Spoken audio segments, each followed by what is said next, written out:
ఈరోజు మా ప్రభుత్వ విధానం స్పష్టం. చదువుల్లోనే కాదు క్రీడలలో రాణిస్తే తప్పకుండా రాష్ట్ర ప్రభుత్వం మిమ్మల్ని తీర్చిదిద్దుతుంది, మీకు అండగా నిలబడుతుంది. హైదరాబాద్ నగరానికి నేషనల్ గేమ్స్ ఇన్ 2002,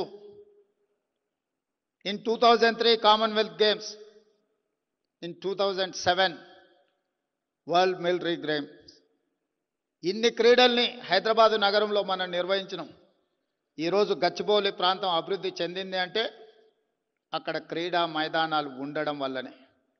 కానీ మధ్యలో ఒక 10-15 సంవత్సరాలు ప్రభుత్వాలు నిర్లక్ష్యం వహించడం వల్ల ఈరోజు ఆ క్రీడా మైదానాలు అన్నీ కూడా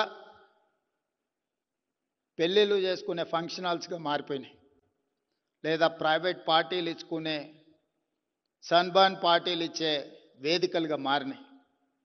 ఈ విధానానికి స్వస్తి పలకాలని ఒక స్పష్టమైన క్రీడా విధానాన్ని, స్పోర్ట్స్ యూనివర్సిటీ, స్పోర్ట్స్ అకాడమీలను ప్రోత్సహించాలని మొన్న జరిగిన ఒలింపిక్స్ గేమ్స్ చూసిన తర్వాత స్పష్టంగా నేను నిర్ణయించుకున్నా.